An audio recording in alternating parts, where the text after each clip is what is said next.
اهلا بك يا عزيزي الكينج. عارف يا ابو الصحاب انك ملحقتش تتفرج على سوبرمان الجزء الثاني، ولذلك جمعت لك الجزء الاول والجزء الثاني في فيديو واحد، وربنا يستر بقى وما يتحزروش. الفيلم يا ابو الصحاب انت عارف انه كله انفجارات، فجهزوا نفسكم بقى حضرات عشان تستمتعوا بنهايه كلها تشويقات. ودلوقتي جاهز ثبت فشارك واستعد للقصه.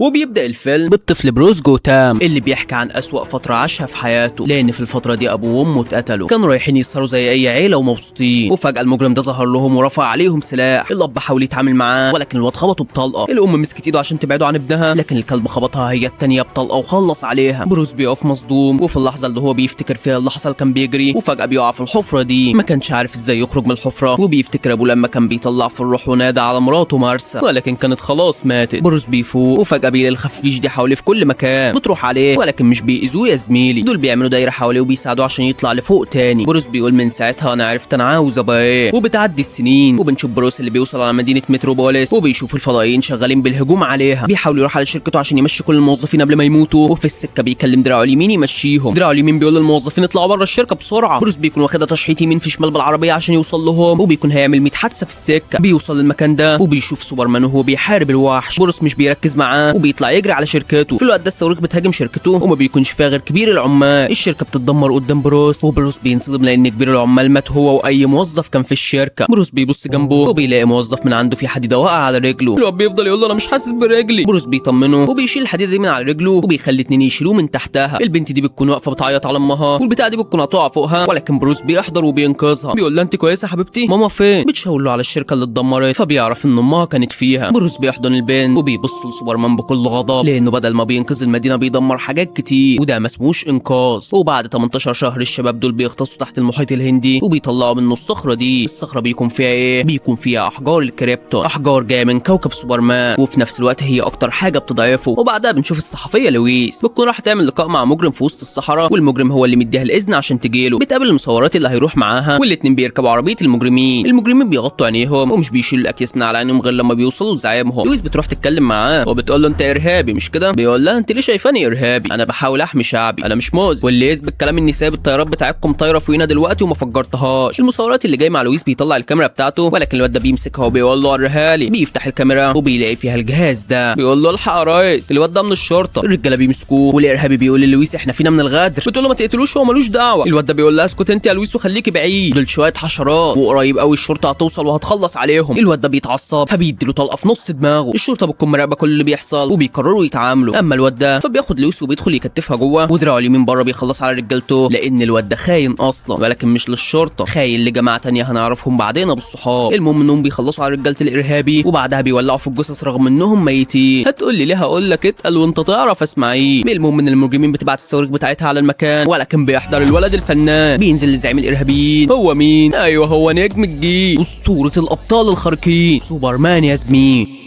لويس بتقول له خش هتجيبك، وفعلا بيخش في الواد ده بياخده وبيكسر بيه كل الحيطان اللي وراه. وبعد شويه رجاله الشرطه بتوصل المكان وبيلاقوا الستات عماله تعيط على رجالتها اللي ماتوا وكمان اتحرقوا. لويس بتخرج سليمه وبتاخد الكتاب بتاعها اللي كانت ناسياه بره. وبعد مده بسيطه واحده من الستات اللي جوزها ماتوا في المعركه دي بتروح مجلس شيوخ المدينه وبتقول ان سوبرمان هو اللي قتل كل الرجاله، مش بس قتل الارهابيين، لا ده كمان قتل رجالتهم اللي مالهمش ذنب في حاجه، واللي يثبت كلامها ان الرجاله اتحرقوا. وطبعا سوبرمان عنده ليزر في عينه بيحرق بيه. فهمت بقى بالصحاب ليه المجرمين حرقوا الجثث؟ عشان يلبسوا التهم لسوبرمان. الست الكباره دي بتقول واضح ان سوبرمان بقى طايح في كله، وده لان محدش بيساله انت بتعمل ايه، ولكن عشان ما نكونش ظالمينه هنجيبه هنا وهنساله على اللي حصل. الست بتقول لها ما تتعبيش نفسك، عمره ما هيجي لانه ما بيسمعش لحد. وبعدها بنشوف اتنين ظباط قاعدين في عربيه الشرطه ومستنيين اي بلاغ يجي لهم، وفعلا بيجي لهم بلاغ. بيتحركوا على المكان اللي البلاغ جه منه وبيلاقوا هناك شعار الاسطوره باتمان. بينزلوا المكان ده وبيلاقوا بنات محبوسين، بيكونوا مرعوبين جدا ومن كتر رعبهم مش بيكونوا عاوزين يمشوا مع الشرطه، وبيقولوا لهم الوحش لسه فوق. الظابط ما بيفهمش اي حاجه، وفجاه بيسمعوا صوت تكسير وترزيع فوق. واحد فيهم بيطلع يشوف في ايه وبيلاقي الواد ده متكسر عظمه ومربوط. الظابط بيحس بحد جنبه، واول ما بيبص بيشوف المعلم الكبير مفيش غيره، هو فارس الليل. الظابط بيحاول يقتله ولكنه بسرعه البرق بيهرب من المكان. الظابط التاني بيحضر وبيقول لصاحبه ما تحاسب يا عم كنت هتموتني. بيبص على المجرم اللي باتمان مسكه وبيلاقوا شعار باتمان مختوم على صدره، بيقبضوا عليه. وبعدها بنشوف لويس اللي بترجع بيتها وبتبص في الكتاب بتاعها اللي بتسجل فيه اي لقاء عملته، ولكنها بتلاقي في حاجه غريبه. بتطلع الحاجه دي وبتلاقيها رصاصه، ولكن النوع ده من الرصاص ما بيكونش مع المجرمين. بتستغرب، وبعد شويه حبيب القلب كلارك بيوصل، وعلى فكره ابو الصحاب الاتنين شغالين في نفس الصحيفه. المهم انها بتكون قلقانه عليه ولكنه بيطمنها. وبعد شويه بنشوف بروس اللي بيروح لدراعه اليمين الفريد بيقول له انا شغال لك على بدله نار يا معلم، هتحتاجها الفتره الجايه. بيقول له يا ريت. بيجيب صوره الواد ده وبيقول له الواد ده اسمه اناتولي، لازم الاقيه لانه قتل. انا بقى عاوز اوصل له واوصل للي مشغلينه. بيقول له طب وحبيبك سوبرمان؟ بيقول له سيبه ليه روح. وبعدها بنشوف الشاب الفرفور لاك صاحب اكبر شركه معادن في البلد، غني جدا ودماغه ذريه. بيقابل واحده من مجلس الشيوخ، ايوه هي سيناتور ابو الصحاب. ايه الاسم الغريب ده؟ وبيقول لها هي والواد اللي جاي معاها بصوا بقى انا اكتشفت سلاح فتاك، والسلاح ده هو الكريبتون. البتاع ده يقدر على اي حد حتى سوبرمان نفسه. الكريبتون ده هو نقطه ضعفه. بيقول له سوبرمان في صفنا وبيدافع عن المدينه، ليه هنستخدم البتاع ده ضده؟ بيقول لهم البتاع ده هيكون معانا احتياطي، افرضوا في يوم من الايام سوبرمان اتقلب علينا. مع السلاح ده بقى لا سوبرمان ولا 100 زيه يقدروا يعملوا اي حاجه معانا. ولكن صاحبتنا دي بتسيبه وبتمشي من غير ما توافق انه يصنع السلاح. الواد ده بيقعد معاه وبيقول له انت بتخطط ليه؟ بيقول له بص يا عمنا انا قبل ما اخد اي خطوه بفكر فيها مليون مره، وعملت تجارب كتير بالكريبتون ولسه ناوي اعمل حاجات اكتر، فخليك في صف واقنع البت اللي مشيت دي انها توافق.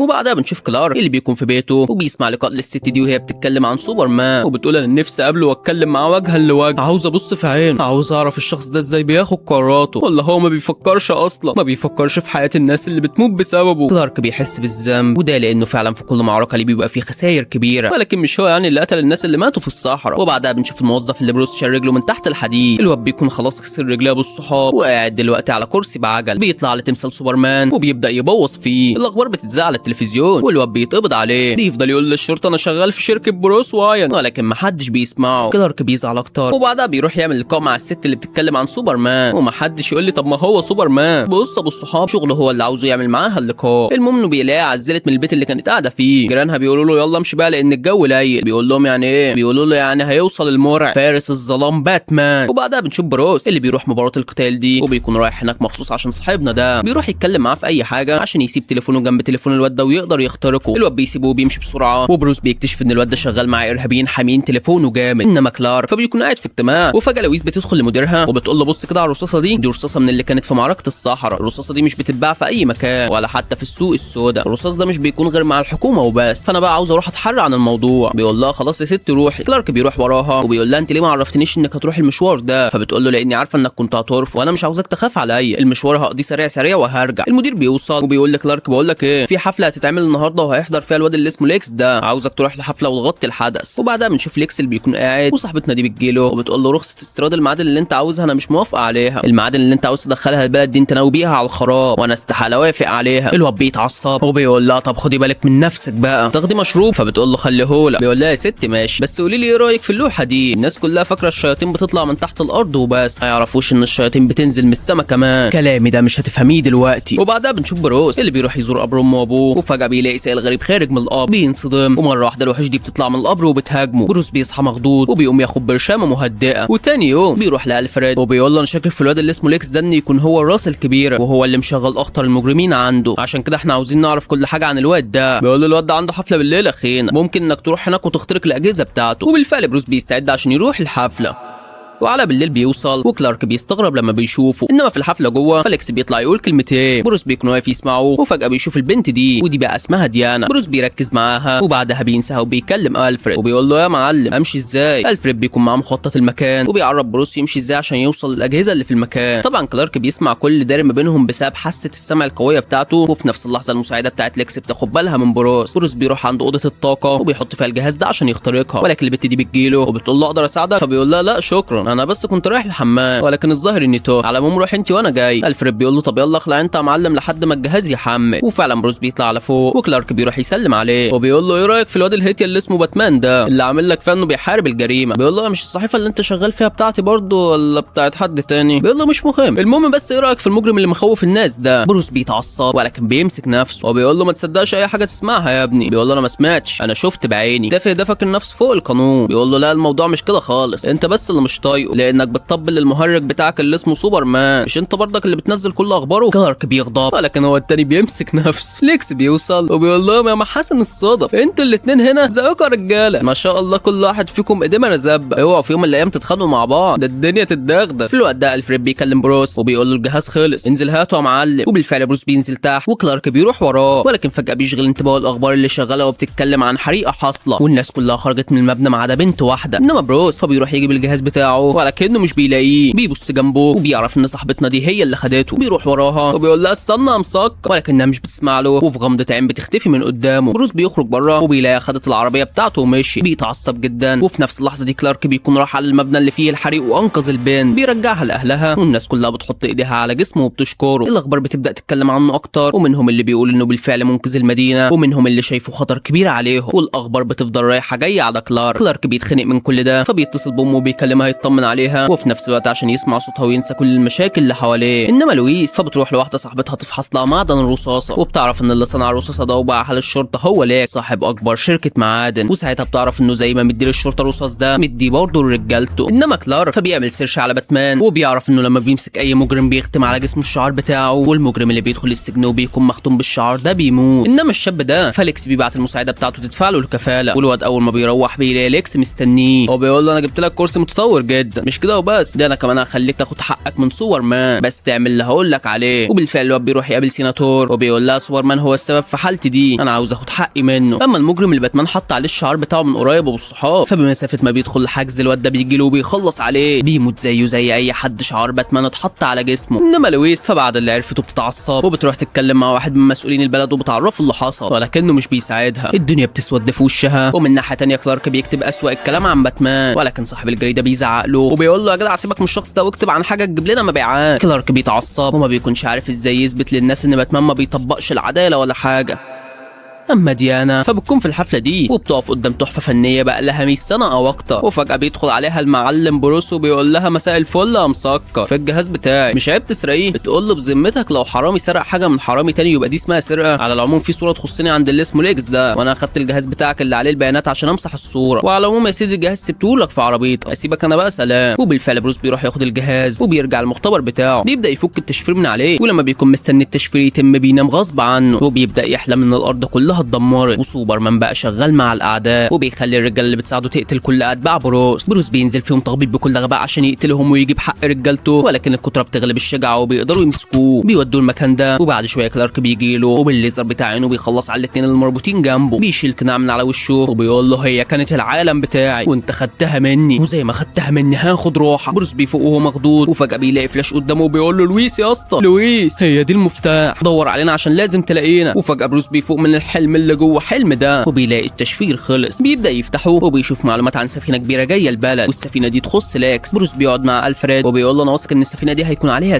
سلاح من الكريبتون مثلا، انا لازم اهجم على السفينه دي واخد السلاح اللي عليها ايا كان هو ايه. بيقول له يا ترى ناوي تدمر السلاح ده؟ فبيقول له لا طبعا ناوي استخدمه ضد سوبرمان. بيقول له انت كده ناوي تقلبها حرب؟ بيقول له الحرب كده كده قايمه والناس بتموت كل يوم، لازم نحط حد للمهزله دي. بيقول له يا ابني سوبرمان مش عدونا. بيقول له قصدك النهارده مش عدونا، الله اعلم المستقبل مخبلنا ايه. في الوقت ده كلارك بتجيله اخبار السجين اللي اتقتل اول ما دخل السجن وكان على جسمه شعار باتمان. كلارك بيروح القسم عشان يعرف معلومات عن المجرم ده لكن محدش بيديله اي معلومات، وفجاه بيلاقي حبيبه المجرم خارجه من القسم، بيروح وراها وبيقول لها عاوز اسالك على المرحوم، فبتقول له هو ما كانش جوزي بس كان ابو ابني ومش عاوزك تستغرب ابو الصحاب، انت عارف ان عندهم عادي بيتجوزوا من غير جواز. استغفر الله العظيم. المهم انها بتقول له باتمان هو اللي عمل كده في حبيبي، تقدر انت بقى تساعدني وتجيب لي حقه؟ مش هتقدر صح؟ بتسيبه وبتمشي. وعلى بالليل الساحر كريبتوني بيوصل بالسفينه والرجاله بتبدا تحطه في العربيه. المعلم بروس بيكون مراقبهم وبيخبط العربيه بجهاز تتبع، العربيه بتتحرك ووراها كام عربيه كمان بيأمنوها، ولكن يأمنوها من مين؟ ده فارس الظلام المهين بيحضر بعربيته المدمره والعربيه اللي بتاخد زقه منها بتتقلب بفتره، بيكمل طريقه والرجاله بتضرب عليه نار ولكنه بيبعت عليهم العربيه دي بيطبقهم في بعض. الواد ده بيخرج عليه بسلاح متعدد بيرشوا بيه، ولكن بروس برضك بيكون قريب بيخرج عليه سلاحين متعددين، بيفرتك العربيه اللي راكبها وبيبعتوا الرب كريم تعالوا ده انتوا ايامكم الجايه طين. الرجاله بتخرج عليه بالاسلحه الثقيله ولكن صاحبنا ده دماغه ذريه بيخش فيهم بيلبس اول عربيه، العربيه اللي فيها الجهاز بتمشي مطمنه، ولكنه بيخرج عليهم من الحته دي بيخبطهم وبيشوط اخر عربيه كانت معاهم، وفجاه بيدخل في السفينه دي بيخرج منها عادي. انا هموت واعرف هو راكب عربيه نوعها ايه. المهم ان الرجاله بتفضل تضرب عليه نار، ولما بيزهقوا منه بيرزعوه RPG،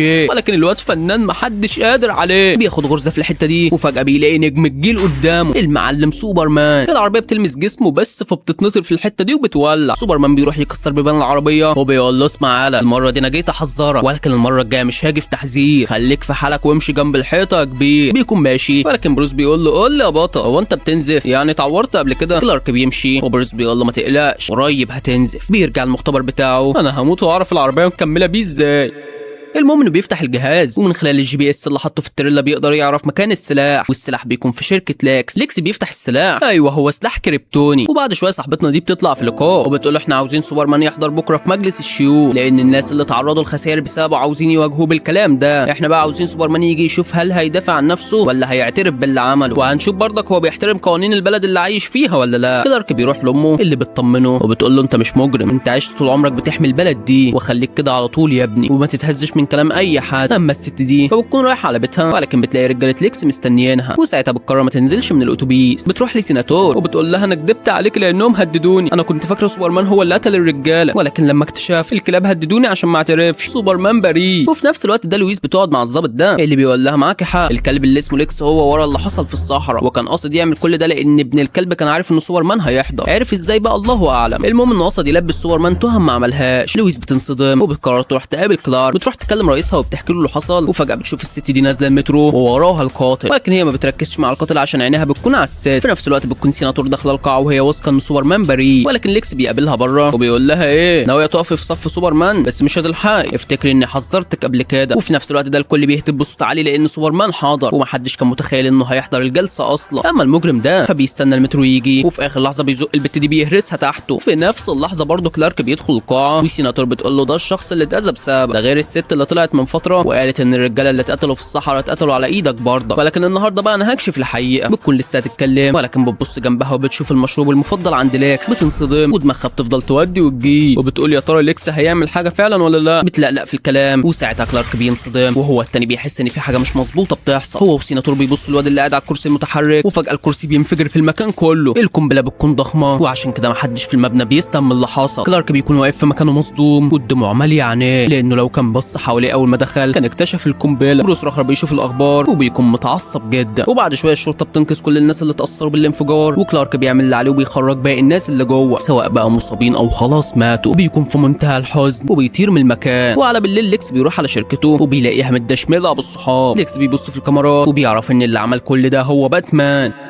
بيدخل المعمل جوه وبيكتشف انه سرق الكريبتون كمان. انما كلارك فبيروح للويس اللي بتحاول تهون عليه وبتقول له اللي حصل ده ما كانش ذنبك. بيقول لها ذنبي اني ما بصيتش حواليا، وانا عشت حياتي كلها كده ما احبش ابص حواليا خالص ولا اسمع لغيري. انا بعمل الخير ولكن شكلي بعمله بالطريقه الغلط، واهلي كانوا غلطانين لما شجعوني اني اعمل الخير او اني ابقى بطل حتى. بتقول له لا ما كانوش غلطانين وانت صح. بيقول لها لا صح ولا العالم ده بتاعي اصلا. بيسيبها وبيمشي. وفي نفس اللحظه ليكس بيروح المكان ده، المكان اللي كان فيه شخص جاي من كوكب كريبتون زي سوبرمان، وبيكون ناوي ياخد جثه الشخص ده ويعمل منها وحش. انما بروس فبيكون بيتدرب على اخره، وفي نفس الوقت بيصنع سلاح فتك من الكريبتون عشان يحارب بيه سوبرمان ويخلص عليه نهائي. بيروح يفتح باقي المعلومات اللي على الهارد وبينصدم لما بيلاقي فيها معلومات تخص ديانا. بيدور في باقي الصور وبينصدم اكتر لما بيعرف انها وندر وومن. الواد من الصدمه بيفقد النطق لانه ما كانش متوقع انها بطله خارقه. انما ليكس فبيطلع جثه الشخص ده وبيحط عليه دمه، وبعدها بيبدا يجهز عشان يعمل منه وحش. اما الناس فكلهم بيتقلبوا على سوبرمان وبيطالبوا باعدامه. كلارك بيزهق من اللي بيحصل فبيروح يطلع على الجبل اللي كان ابوه بيطلعوا دايما. وفي نفس اللحظه بتكون لويس دخلت بيت الشخص اللي خسر رجله، وبتلاقي البيت فيه اكل جديد. طب هو الشخص اللي عاوز ينتحر هيروح يشتري خزين بيت برضه؟ وهو ده اللي بياكد لويس ان ليكس هو السبب في اللي حصل. لا وزياده التاكيد صاحبتها بتكلمها وبتقول لها الكرسي اللي الواد كان قاعد عليه كان جواه رصاص ومتفجرات وبلا ازرق. لويس بتفهم ليه كلارك ما قدرش يشوف الخطر اول ما دخل المكان. وفي نفس اللحظه كلارك بيوصل على الجبل وبيتخيل ابوه موجود، بيفضل يتكلم معاه وابوه كالعاده بيواسيه عشان ينسى اللي حصل وما يبطلش يساعد الناس. بالفعل كلارك بيرتاح بعد ما بيتكلم معاه وبيقرر يرجع المدينه. وفي نفس الوقت بيكون بروس عند قبر امه وابوه، والفريد بيجي له وبيقول له مالك، فبيقول له زهقت يا جدع، المجرمين عاملين زي الشجره اللي كل ما بتقطف منها بترجع تطلع زرع تاني، كل ما تخلص على واحد بيطلع لك التاني. بيقول له انت عملت انجاز كبير في حياتك، ما تنساش انك بتخلص على المجرمين عشان غيرك ما يحصلوش زيك وابوه وامه يتقتلوا قدام عينيه. بيقول له على رايك، بس انا فعلا تعب. بيسيبه وبيمشي. وفي نفس الوقت ام كلارك بتخلص شغل في المطعم اللي شغاله فيه وبتكون ماشيه، ولكن بتلاقي العربيه دي ماشيه وراها، بتطلع تجري، ولكن العربيه دي بتقطع عليها الطريق والرجاله بيمسكوها. في نفس الوقت ده بيكون بروس طلع على السطح اللي سايب فيه الشعار بتاعه وبيشغل شعار فارس الظلام. ليكس بيرن على المساعد بتاعه وبيقول له الفارس حاضر، نفذ اللي قلت لك عليه. في الوقت ده لويس بتكون رايحه تركب المترو، ولكن بتشبه على الواد ده، بتروح تتكلم معاه وبتكتشف ان هو نفسه المجرم اللي كان في الصحراء. المساعد بتاعه بيحضر وبيمسكها وبياخدوها في العربيه دي وبيهربوا وبيركبوها الطياره دي وبيودوها للاكس. لويس بتقول له انت عايز مني ايه؟ بيقول لها بقى لي فتره طويله جدا بجمع معلومات، والمعلومات دي عرفتني ان انت وسوبرمان على علاقه، واللي اثبت لي الموضوع يوم معركه الصحراء سوبرمان جه مخصوص عشان ينقذه، وهو ده اللي هيحصل دلوقتي. عشان اجيبه لازم تكون انت في خطر. بيزقها من فوق والبت بتكون خلاص هتودع، ولكن بيحضر الوحش اللي النهارده هيبدع سوبرمان، بينزلها على الارض بسلام وبيطلع لابن الهرمه ده. ليكس بيظبط الساعه وبيقول له سوبرمان وحشتنا يا سوبر، ولا تحب اقول لك يا كلار؟ لا ما تتصدمش، انا اصلي بقالي فتره كبيره جدا بجمع معلومات عشان اعرف ايه اللي بيحصل من ورايا. تاخد المفاجاه بقى، انا عارف ان باتمان هو بروس جوتام.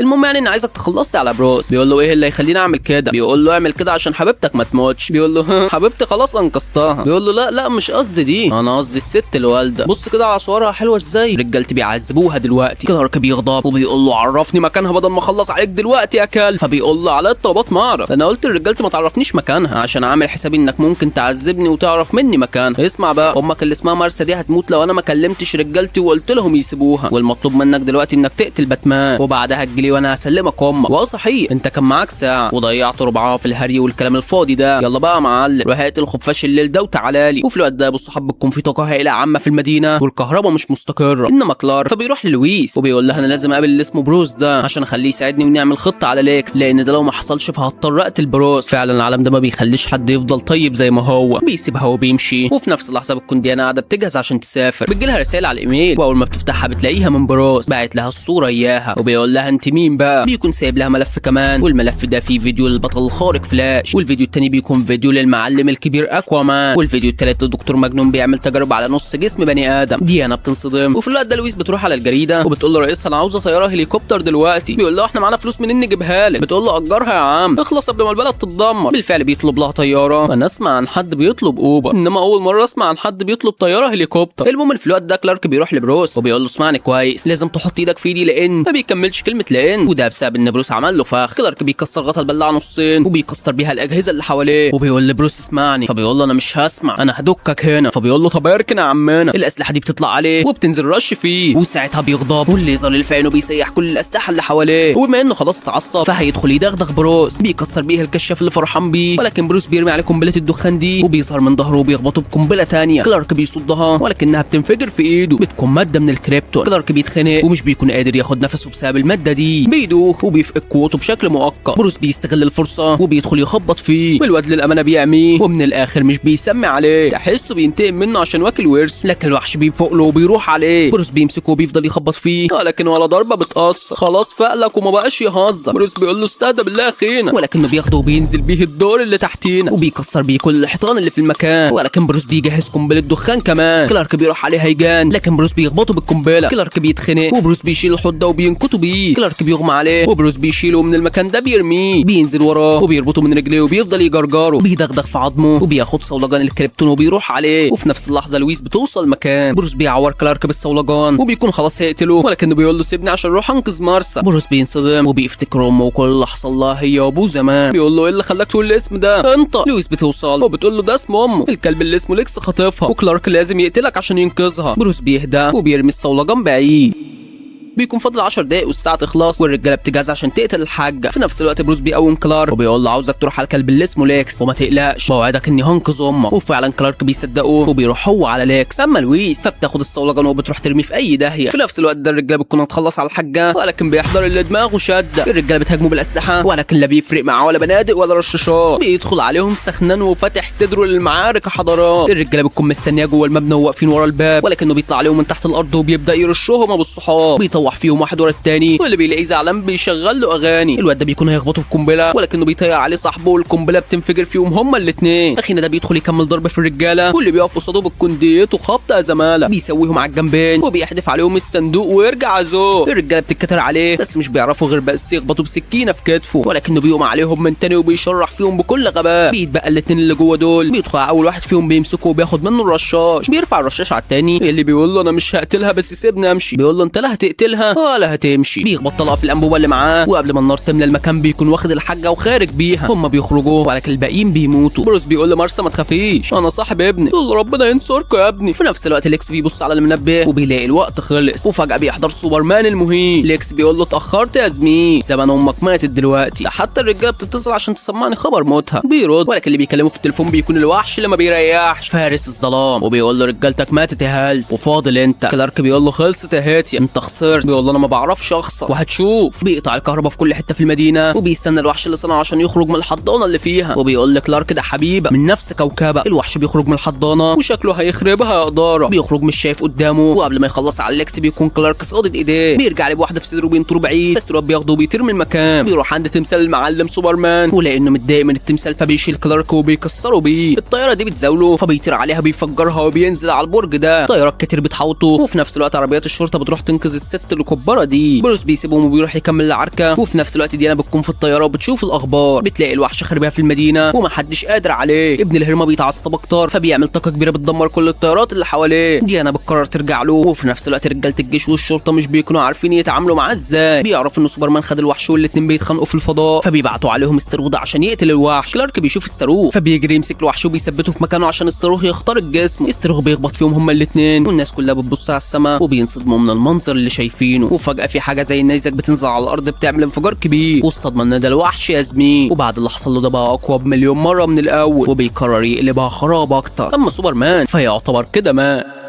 في الوقت ده بروس بيوصل عند الوحش، والوحش بيبدا يهاجمه. بروس بيلفت منه وبيكلم الفريد وبيقول له انا لازم احاربه بالاسلحه اللي اخترعتها عشان اقتل سوبرمان، لان الاتنين من نفس الكوكب. بيرجع تاني على الوحش وبيهاجمه، بس الوحش بيطير وراه عشان يخلص عليه. في نفس الوقت ده الشمس بتيجي على سوبرمان، والشمس اصلا بتعالجه من اي حاجه، وبالفعل بتعالجه وبتصلح اعضائه اللي اتكسرت. بيفوق وبيكون ناوي يولعها زو. في نفس الوقت بروس مش بيكون قادر يعمل حاجه مع الوحش، والوحش بيكون هيدمره، ولكن بتحضر القطه المخيفه بنت ولكن عنيفه، بتدي الواحده بترجع ورا. وفي نفس اللحظه بيوصل المعلم الكبير، ايوه هو نجم الجيل. لويس بتشوف كل اللي بيحصل فبتجري تجيب الصولجان الكريبتوني عشان يخلصوا على الوحش. بتنزل تحت الميه تدور عليه، اما الثلاثه دول فبيقفوا في ظهر بعض اسود. كلارك بيقول لديانا خدي بالك لان الواد ده غشيم اصله من كوكبي. تقول له يا عم ولا يهمك احنا قدها. بيبص لبروس وبيقول له علبه الزبادي دي تبعك. بيقول له تصدق كنت فاكرها تبعك يا اسطى. في الوقت ده الوحش بيكون جاي عليهم، ولكن الثلاثه واقفين في ظهر بعض اسود. بيهاجمهم بكل عزمه، وبسبب اللي عملوا الحيطه دي بتوعه وبتحبس لويس تحت الميه. اما الاثنين اللي بره دول فبيكونوا واقفين زي الحيتان. الاثنين بيدخلوا عليه واحده تحت والتاني فوق بيسنطروا يا جدعان. بينزلوا تشريح في عظم جسمه والامانه مش بيحلوه. الواد بيتشطر على سوبرمان، والظاهر كده ان العركه مش هتخلص بالحب يا جدعان. في الوقت ده لويس بتفضل تخبط عشان حد يلحقها، وكلارك بيكون داخل قصاد الواد ده بالليزر، ولكن الواد الليزر بتاعه بيكون اجمد منه. كلارك بيكون هيرجع عليه تاني، ولكن بيسمع صوت خبطات لويس. بيجري عليها وبيطلعها في اخر لحظه. لويس بتفوق وبتفرح جدا لما بتشوفه سليم، وهو بيسيبها وبينزل يجيب الصولجان من الميه. اما بره يا عيني على بره الدنيا بتكون خربانه بالجامد. في الوقت ده كلارك بيقدر يطلع بالصولجان، ولويس بتبعده عنه عشان الطاقه بتاعته مأثره فيه جامد. كلارك بيبص على كل اصحابه اللي الوحش بيكون حاطط عليهم حط السنين. ديانا بتقطع له كف ايده ولكنه بيطلع مكانه مخالب. كلارك بيشوف كل اللي حصل فبيبص للويس وبيقول لها انا بحبك. بتقول له ولا انت بتتكلم كده ليه؟ اوعى تكون بتفكر في اللي في بالي. لا طبعا مش هسيبك تضحي بنفسك. بيقول لها مفيش حل غير كده، لو انا هموت عشان الناس تعيش فانا ما عنديش مانع، بس انا عاوز اعترف لك بحاجه، ده مش العالم بتاعي، لا انت العالم بتاعي يا لويس، انا بحبك. بيسيبها وبيجري على الصولجان، بياخده وبيطير بكل عزمه على اخينا ده. ديانا بتكتفه بالحبل بتاعها، وبروس بيحدف عليه قنبله بتدروخه وبتخليه مش شايف قدامه. كلارك بيستغل انه مدروخ وبيدخل يرشق له الصولجان في صدره. الواد بيحرر نفسه من حبال ديانا وبيغرز المخالب بتاعته في قلبه. كلارك بيحاول يطلعها ما بيعرفش، وبيكون محتاج انه يدخل الصولجان في قلب الواد ده اكتر، والحل الوحيد هو انه يخليه يغرز مخالبه جوه جسمه. بالفعل هو ده اللي بيحصل، وكلارك بيقدر يدخل الصولجان جوه جسم الواد ده، والواد الطاقه اللي جوه بتتحرر وبيموت. مش لوحده، مات هو والبطل اللي ما ضحى عشان الناس تعيش، اللي ضحى عشانهم كتير وظلموه، وفي الاخر مات عشان ينقذهم. صحابه بيكونوا في منتهى الحزن عليه، ولويس بتنهار من العياط على حب عمرها اللي خلاص مات ومش راجع تاني. خلاص بقى يا جدعان والله هعيط.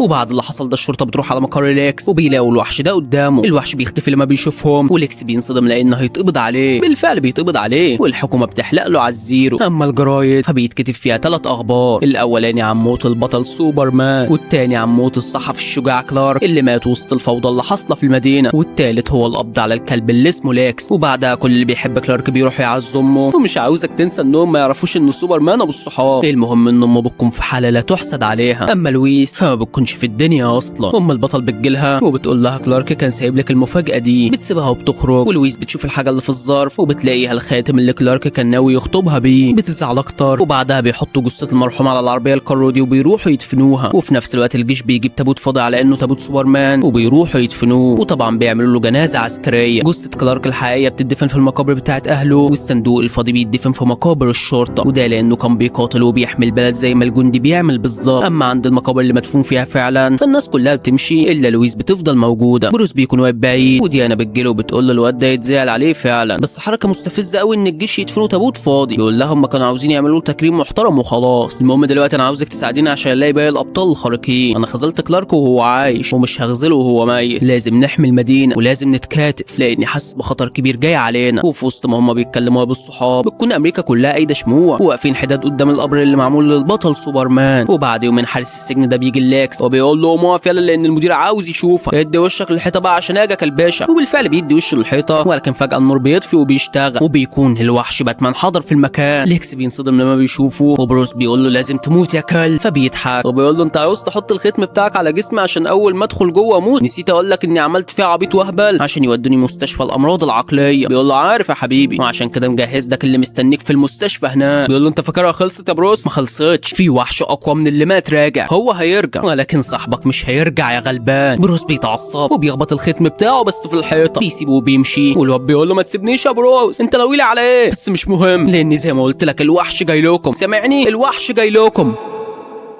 وبيبدأ الجزء الثاني بفيكتور اللي بيكون قاعد في بيته وفجأة بيسمع صوت الصندوق اللي مخبيه هنا. الصندوق بيكون طالع منه طاقة غريبة وفجأة بيهدى وبنرجع فلاش باك قبل القبض على ليكس، وتحديدا لما كان واقف قدام الوحش ستيفن وولف. الوحش كان عارض له 3 صناديق وبيقول له انه عاوزهم، وال3 صناديق دول واحد منهم اللي موجود مع فيكتور يا ابو الصحاب والتاني موجود في جزيرة أطلانتس، ونفس الصندوق اللي في جزيرة أطلانتس هو التاني بيعمل صوت غريب، والصندوق التالت موجود في جزيرة الأمازون برضك هو التاني بيعمل صوت غريب لأن الطاقة اللي جوه عاوزة تتحرك. الكل بيكون خايف من الصندوق وواحدة فيهم بتستجمع شجاعتها وبتقرب منه، وفجأة الصندوق بيتفتح وساعتها البنت بتترعب اكتر وبتقول لهم نادوا على الملكة بسرعة. وبعدها بنشوف وحش جيله يا اسد عرينه المعلم بروس واين بياخد الحصان وسابق الريحة بلبل، بيفضل ماشي لحد ما بيوصل القرية دي وبيظهر معانا الوحش العنيف بس بعد ما كبر دقنه بقى يا زميل. بيدخل المطعم اللي في المكان وتاني وحش معانا بيكون المعلم اكوامان، بيكون موجود في المكان ولكن مش بيعرف بروس هويته. بيقول له انت جاي عايز ايه؟ فبيقول له سمعت ان في شخص عايش في البحر وبينقذ الصيادين اللي عندكم لما بيغرقوا، سمعت برضك انكم بتحبوا الشخص ده، انا عاوز اعرف فين الشخص ده بقى. صاحبنا بيقول له مفيش الكلام اللي انت بتقوله ده، يلا بقى طرقنا. بيقول له لا في، اسمعني كويس انا بجمع محاربين ومحتاج المحارب ده كمان. بيقول له هات $5000 وانا اوصل له الرساله بتاعتك. بيقول له هديك 25,000 ولكن عاوز اقابل الشخص ده. كلهم بيضحكوا والراجل ده بيقول له اطلع بره، فبيقول له همشي بعد ما اتكلم مع الشخص اللي انا جاي عشانه. ارثر بيغضب وبيشيله وبيلزقه في الحيطه. بروس بيقول له الفلوس اهي، فبيقول له ايوه كده يحلو الكلام. بروس بيقول له انت فاكرني مش عارفك ولا ايه؟ انا عارفك يا اكوامان. بيخرجوا يتكلموا بره وارثر بيقول له انت بقى خفاش الليل وطبعا جاي لي عشان انضم لفريقك وقاتل الاشرار صح؟ انت تعرف سوبرمان؟ بيقول له اه ما هو مات وهو بيحارب معايا. بيقول له بالظبط اقوى واحد في الكوكب مات، عاوزنا احنا كمان نموت زيه ولا ايه؟ يلا يا عم الخفاش روح طير بعيد. بروس بيفقد الامل وبيرجع للمساعد بتاعه وبيعرفه كل حاجه وبيقول له انا كده هضطر اشوف غيره. انما ام البطل كلار فبتكون لسه في منتهى الحزن وبتكون بتمر باسوأ فتره في حياتها لان البنك هيحجز على بيتها وعلى الارض بتاعتها بسبب انها ما سددتش الديون اللي عليها. اما لويس فزيها زي ام كلار هي كمان عايشه في حزن من ساعه اللي حصل لحبيبها، لا وكمان سابت شغلها لانها مش عاوزه تروح المكان اللي كانت كل يوم بتقابل فيه اكتر شخص حبته في حياتها. نسيبنا بقى من الدراما عاوزين نخش في الاكشن شويه. العصابه دي بيهجموا على متحف واول حاجه بيقتلوا الحارس اللي بره، بيدخلوا جوه واي حارس بيقف في سكتهم بيريحوه، بيخلصوا على كل الحراس اللي في المكان وكل الناس الموجوده بياخدوهم رهاين. لا والاسوأ ان كان في رحله مدرسيه جايه للمتحف ده النهارده وبكده العيال كمان بقت محبوسه في المتحف. قائد العصابه بيرن على الشرطه وبيقول لهم مفيش داعي لاطلاق النار لان كده الرهاين هتتصاب، وفعلا الشرطه ما بتضربش نار ولكن بتحضر في المكان اللي هتولعها نار. الواد ده بيشغل قنبله كفيله تنسف المبنى بالكامل في دقيقه ولكن ديانا بتمسك اول واحد من رجالته بحبل الحقيقه، لا ده اسم الحبل بجد يا زميلي مش بقلش. المهم انها بتقول له انت يلا خطتكم ايه؟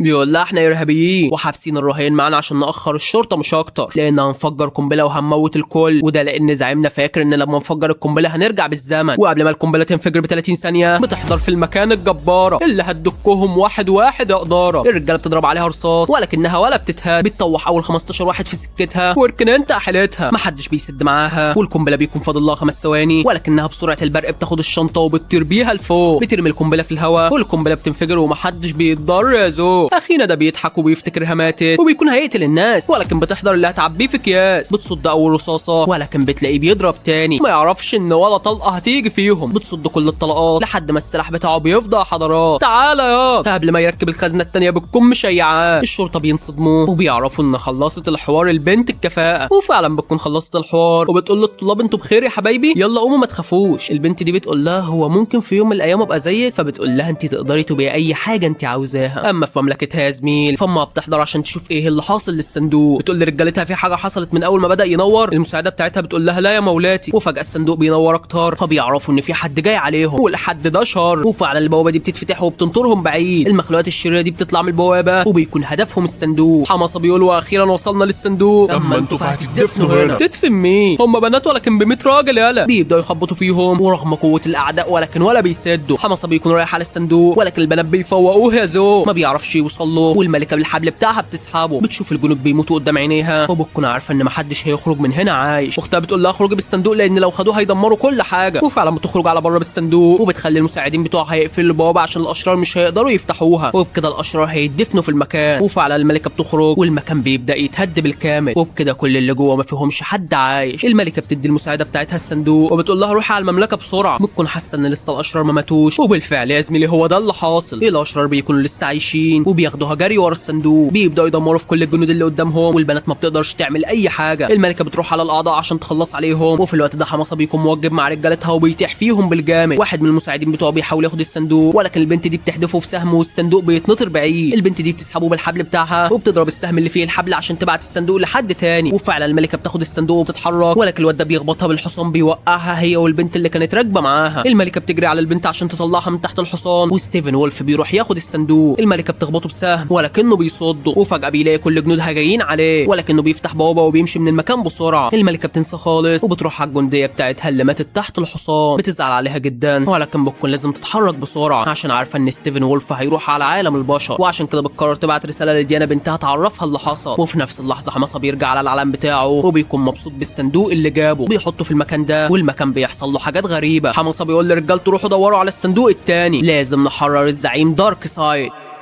وفي الوقت ده بروس بيجمع معلومات عن فلاش، والفريد بيقول له انت متاكد ان في دمار هيحصل ولا يمكن خوفك من الواد اللي اسمه ليكس ده ومن الكلام اللي قاله لك، فبقيت عاوز تجمع فريق وخايف من الخطر حتى لو مش متاكد انه موجود. بيقول له ليكس ملوش علاقه بالموضوع لان الموضوع اكبر من التافه اللي اسمه ليكس بكتير. بيقول له ايوه بس ما فيش حاجه حصلت من بعد ما اتقبض عليه. بيقول له بس انا واثق ان في حاجه هتحصل عشان كده لازم نجمع الفريق. وبعدها بنشوف ابو فيكتور وهو ماشي من المختبر بتاعه، وبعد ما بيمشي عامل النظافه ده بيشوف دمار في المختبر، بينصدم وصدمته الاكبر لما بيشوف الكائن ده في المكان. الكائن بيخلص عليه، وفي الوقت ده ام ديانا بتخرج واحد من الاسهم السحريه بتاعتهم، وده بقى هتبعته على عالم البشر عشان ديانا تفهم رسالتهم وتعرف ان ستيفن وولف جه هنا وخد الصندوق اللي معاهم. وفعلا بتبعته على عالم البشر يا زميلي. بيوصل على هناك وتاني يوم ديانا بتكون شغاله ولكن بتسمع خبر ان في سهم اتحدف في متحف، والنار اللي طلعت من السهم مش عاوزه تطفي. ديانا بتنصدم وبتعرف ان السهم ده من مملكتها. اما في المختبر فالشرطه جت تحقق في اللي حصل وبيعرفوا ان مفيش حاجه اتسرقت. بيقولوا للدكتور تفتكر الكائن الغريب ده كان جاي هنا ليه؟ فبيقول لهم لا مش عارف الصراحه، ولكن في الحقيقه هو بيكون عارف ايه اللي جابه هنا يا زميلي، جاي عشان الصندوق. وعشان الدكتور يشغل الشرطه في حاجه تانية فبيوريهم سفينه سوبرمان اللي عندهم وبيقول لهم يمكن كان جاي عشان دي. وبعدها بيرجع بيته وبيقول لابنه الصندوق مش هيكون في امان طول ما هو هنا، اسمعني يا فيكتور لازم ننقل الصندوق بسرعه. ولكن فيكتور مش بيكون طايق يتكلم معاه. وفي الوقت ده ديانا بتوصل على المتحف وبتشوف السهم اللي بيكون خلاص اتطفى لانها وصلت، بتاخده وبتولع خشبه وبتنزل المكان ده، بتلاقي باب مقفول فبتحط السهم في المكان ده وساعتها الباب بيتفتح. بتدخل جوه وبتشوف الرسومات اللي في الاوضه اللي بتكون عباره عن قصه الثلاث صناديق، وان الوحوش هجموا على جنود 3 مماليك قبل كده ومن ضمنهم مملكتها، ولكن المماليك انتصروا وكل مملكه خدت صندوق تخبيه عندها. ودلوقتي الاشرار عاوزين يخرجوا الصناديق عشان يرجعوا لدارك سايد قوته. وبعدها بنشوف صياد الموج بيشتد عليه وبيشقلب المركب بتاعته، بس قبل ما الصياد يجرى له حاجه بيوصل منقذ الغلابه بياخده وبيوديه على الحناديق وبيقول ازازه ويسكي يا ابني، وقولوا للواد ده ما يخرجش يصطاد تاني ما دام في عاصفه، باي من غير سلام. انا عندي استفسار واحد، حتى لو ده تمثيل ازاي قلبك جابك في الجو ده تخرج كده؟ كده، بس عشان بحب تمثيل الواد ده هنعديها له يا زميل. المهم انه بيروح عند التمثال ده، تمثال حاكم اطلانتس، وفجاه الشخص ده بيظهر له وبيقول له منار يا اسطى، مش ناوي تحكم مملكتك بقى؟ فبيقول له ايه اللي جابك هنا يا فولكو؟ وبعدين الحوار ده اتقفل من زمان. بيقول له اتقفل ازاي يعني؟ انت الوريث الشرعي لاطلانتس. فبيقول له اطلانتس ما تلزمنيش. بيقول له يا ابني لازم تنضم لنا لان الاشرار بيحاولوا ياخدوا الصندوق، وبالفعل وصلوا لصندوق واحد لحد دلوقتي، ولو وصلوا للصندوق اللي عندنا والصندوق التالت خلاص خربت على كده. روح احمي الصندوق اللي في مملكه اطلانتس. فبيقول له الحوار ده بره عني وما يلزمنيش. بيقول له براحتك، بس انا واثق ان رايك هيتغير في يوم من الايام. وفي الوقت ده حماسه بيروح لشخص نقدر نقول عليه رئيس، وبيقول له انا لقيت صندوق، والصندوقين التانيين رجالتي شامين ريحتهم وقريب هنوصل لهم، وما تقلقش الخطه ماشيه تمام. فبيقول له جدع، بس ما تنساش انك خنت الزعيم قبل كده. بيقول له يا عم عرفت غلطتي. بيقول له عرفتها متاخر، وكده كده انت لسه محكوم عليك ب50 سنه خدمه للزعيم. بيقول له انا خلصتكم من كل اللي كانوا واقفين قصادكم حتى سوبرمان، وخلاص ما فضلش غير اني الاقي الصناديق عشان دارك سايد. الواد ده بيختفي، وفي الوقت ده ديانا بتروح لبروس وبتقول له ايه يا وحش بتعمل ايه؟ بيقول لها بجهز السفينه اللي لما جمع فريقنا هنتحرك فيها، حاسس ان الخطر قريب. بتقول له احساسك في محله. بتحكي له اللي حصل في مملكتها، وبتقول له الموضوع بادئ من زمان مش لسه جديد يعني. اللي حصل ان دارك سايد ورجالته هجموا على الارض، ولكن وقف قصادهم 3 جيوش عظماء، جيش اطلانتس وده قبل ما ينزلوا البحر يعيشوا فيه، وجيش الامازون اللي هي مملكتي يعني، وحراس النجوم.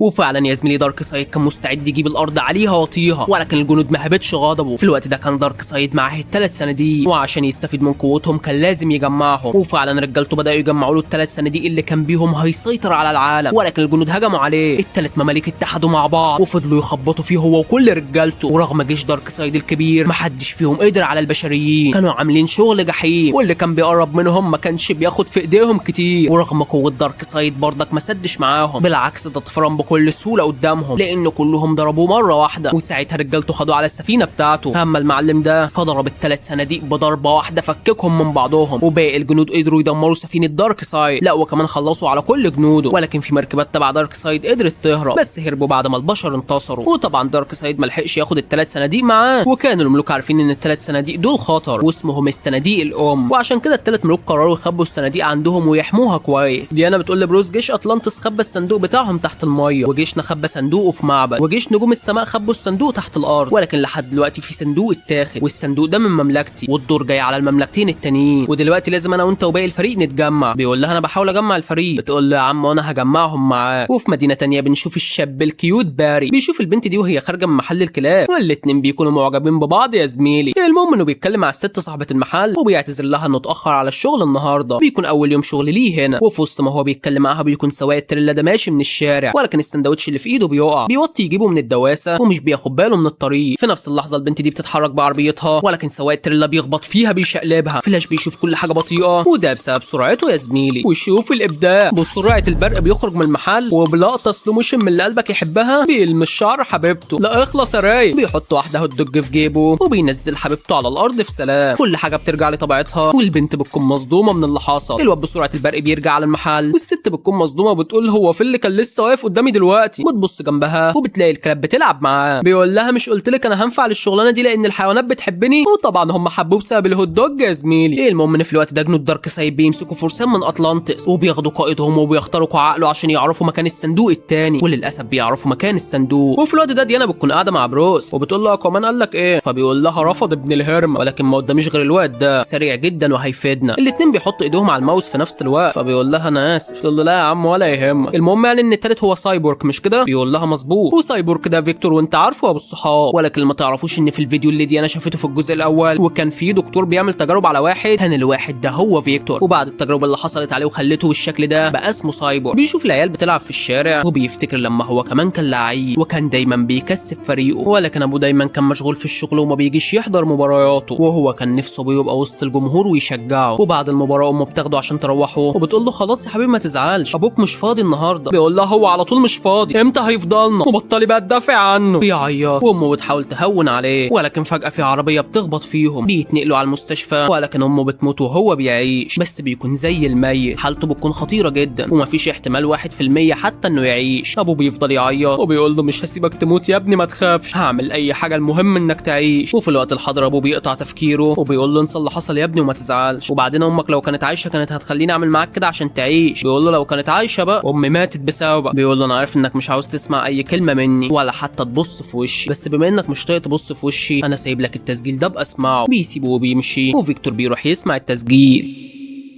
بيكون بصوت ابوه وهو بيقول له انت دلوقتي مش شخص عادي، انت حرفيا سلاح فتاك بتقدر تطير وجوه دماغك اقوى كمبيوتر في العالم، ولكن برغم كده محدش يقدر يخترق مخك ابدا، واي حد يفكر انه يخترق مخك نظامك بيخترقه هو وبيقدر يعرف مكانه. ده غير ان النظام اللي معاك ذكي جدا وتقدر تعرف اي حاجه انت عاوزها، انت تقدر تتحكم في حاجات كتير جدا وتقدر تعمل حاجات اكتر. ده غير ان جواك جهاز حمايه ضد الخطر، والجهاز ده بقى لو حس باي خطر هيهاجم مصدر الخطر ده. وعاوزك يا زميلي تفتكر الكلمتين دول كويس عشان الميزه اللي عنده دي هتكون سبب في ان فيكتور واصحابه ياخدوا علقه موت بعدين. المهم ان الواد بيتعرف على قدراته الخارقه اللي ما كانش يعرف عنها حاجه، بيعرف قصه حياه الست دي وانها مديونه وحياتها صعبه، فباستخدام قدراته الخارقه بيساعدها وبيحط لها رقم محترم جدا في حسابها. الست بتكون في منتهى السعاده ولكن هو بيكون مبسوط اكتر منها عشان قدر يساعدها، وبعدها بيكسر التسجيل بتاع ابوه من غير ما يكمله. طب يا ابني اشكر الراجل انه عرفك على قدراتك. المهم ان واحده من جنود دارك سايد بتوصل مكان وهو بيكون شايل الصندوق ومستخبي. الحشره بتسمع صوت الشرطه فبتهرب بسرعه، بس فيكتور بيكون عارف ان الموضوع ما خلصش على كده. وفي الوقت ده باري بيروح يزور ابوه في السجن وابوه بيكون متضايق منه لانه مش بيعمر في شغلانه، فبيقول له يابا انا نفسي اشتغل في فرقه العداله مع باتمان والناس الحلوه دي. بيقول له يلا سيبك من احلام العصر دي وفكر في مستقبلك، وعاوز منك طلب كمان، مش عاوزك تيجي تزورني تاني لان انا يا ابني هبقى عار على حياتك والكل هيعايرك بيا، وانت مش لازم تبقى زيي، انت لازم تبقى احسن مني بكتير ولكن بالشغل مش بالاحلام الفاضيه. الحارس بيقول له يلا ظريف عشان الزياره خلصت. باري بيمشي وهو متضايق وبيرجع المخزن اللي عايش فيه، بيشغل الكهرباء وفجاه بيلاقي المعلم الكبير افخم واحد في الجيل. بيقول له ازيك يا باري انا بروس واين. بيقول له ما يخصنيش، انت بتعمل ايه هنا يا عم انت وقاعد في الضلمه ليه؟ بيقول له هو سؤال واحد، انت ده مش كده؟ بيقول له لا مش انا، دي اختي منى. بيفضل يحور ولكن بروس بيكون عارف ان هو فلاش. بيقول له انا عارف ان عندك قدرات خارقه فانا عاوزك تنضم لي. بيقول له لا والله يا اسطى العنوان غلط، ده انا حيلا حته هكرنجي معفن اخر اصمم مواقع اخترق مواقع والكلام ده كله يعني. بيلاقيه هيحور كتير فبيحدف عليه شعار باتمان. طبعا الواد بيشوفه بالوضع البطيء وبيلفت منه ولكن مش بيشغله غير حاجه واحده وهي ان ده شعار الاسطوره وقدوته باتمان.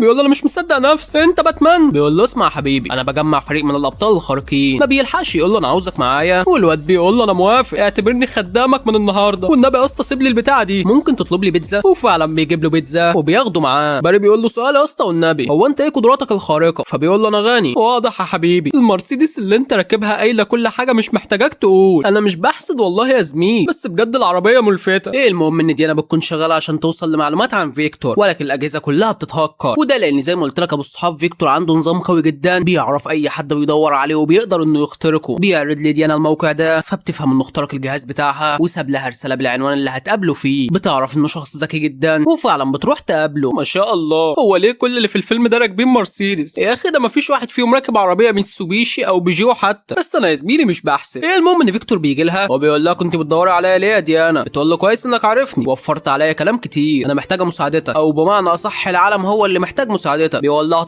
في العالم. بتقول له واضح انك مريت بظروف صعبه ولكن ايا كانت الظروف اللي مريت بيها دلوقتي انت عندك قدرات تقدر تساعد بيها العالم، انت دلوقتي بقيت مميز. بيقول لها وايه المميز في شكل امي ده؟ انا ما بقيتش محتاج حاجه ولا محتاج حد جنبي. بتقول له انا قلت نفس الكلمه دي قبلك ولكن ندمت، بس انا قلتها لما خسرت حد بحبه جدا وساعتها انعزلت عن العالم بس اتعلمت ازاي ابدا من جديد. وعلى العموم انا همشي وانت فكر في الموضوع ولما تقرر تساعدني انت عارف هتلاقيني فين. الواد بيسيبها وبيروح عند المقابر بتاعت امه وبيكون في منتهى الحزن لانه افتكرها ولكن بينسى الحزن وبيحفر عند قبرها عشان يدفن الصندوق اللي معاه. وفي الوقت ده ابوه بيكون في المختبر والمساعد بتاعه بيقول له انت كان عندك حق، السفينه بتاعت سوبرمان لما بنخبطها بالليزر الالكتروني بيحصل لها حاجه غريبه بتسخن جامد جدا ومن شده سخونتها نقدر نعرف مكانها بالقمر الصناعي. بيوري له اللي بيحصل للمعدن والراجل بيتفاجئ وبعدها بيرجع لبيته وبيلاقي التسجيل متكسر وكمان الاوضه اللي كان فيها الصندوق مفتوحه. بيعرف ان فيكتور خبى الصندوق في حته تانية ولكن في الوقت ده المساعد بتاع ستيفن وولف بيوصل بيخطفه وبيوديه المكان ده والمكان ده بيكون فيه دكاتره تانيين مخطوفين معاه. وفي نفس الوقت بروس بياخد باري وبيروح لديانا بيقول لها ايه الاخبار؟ فبتقول له سايبور طلع اسمه فيكتور ورفض ينضم لنا. ازيك يا باري؟ منور الفريق. فبيقول لها وربنا ما حد منور غيرك. ايه ده يا اسطى الشعر بتاعك اهو. معلش نسيت ان احنا في شغل دلوقتي. وفي الوقت ده الصندوق اللي في مملكه اطلانتس بيبدا يحصل له حاجات غريبه وده لان جنود دارك سايد قريبين منهم. ميرا بتوصل والمساعد بتاعها بيجي لها وبيقول لها قائد الحرس اتقبض عليه واكيد الوحوش عرفوا مكان الصندوق منه. بتقول له احنا لازم نحمي الصندوق ده باي ثمن. وفجاه الاعداء بيوصلوا المكان بيهجموا على الرجاله وبينزلوا تشريح في عظم جسمهم. حمصه بيروح على الصندوق ولكن ميرا بتمنعه، بتنزله على تحت والواد بيروح عليها وبيفعصها في الحيطه. بتهاجمه بالميه فبينطرها بعيد، بينزلها على الصخره دي ما بتقدرش تقوم تاني. بيكون رايح يخلص عليها ولكن في اخر لحظه بيوصل لحميها الاسطوره يجيها، بينطره بعيد وبيقول له انا جيت تعالى لي يا عيد. بيروح يخبط فيه ولكن الواد بيديله بوكس بينطره على الجدار وبيروح يكسره بيه. بياخد الصندوق وفي ثانيه الا ثانيه بيهرب. ميرا بتروح تطمن على صاحبنا ده وبتقول له يا مرحب بابن الملكه اتلانا، انت جيت متاخر. فبيقول لها انا ما جيتش لسه، سلام. بتقول له استنى بس، امك كانت غاليه عندي جدا. بيقول لها امي دي اللي رمتني على باب ابويا وما فكرتش فيا لحظه. بتقول له هي سابتك عشان تنقذ حياتك، انت ما تعرفش كانت عايشه بتتعذب ازاي لانك بعيد عنها، ولكن انت دلوقتي تقدر تدافع عن نفسك وعن مملكتك كمان. لازم تروح ورا الوحش ده لانه هيدمر العالم. بيتريق عليها وبيمشي. وفي الوقت ده فيكتور بيرجع البيت وبيعرف ان ابوه اتخطف. بيتعصب جدا ولكن في وسط عصبيته بيشوف شعار الاسطوره منور. وفي الوقت ده ستيفن بيحط الصندوق التاني جنب اخوه وبيكون في منتهى السعاده لان فاضل له صندوق واحد بس، صندوق واحد والمراد يتم. وفي الوقت ده باتمان بيستعد هو ورجالته عشان يروحوا ينقذوا الاسرى اللي رجاله دارك سايد خطفوهم. وفجاه فيكتور بيوصل وبيقول لهم انا عارف مكان الوحوش وهنضم لكم عشان نخلص منهم. بيفرحوا جدا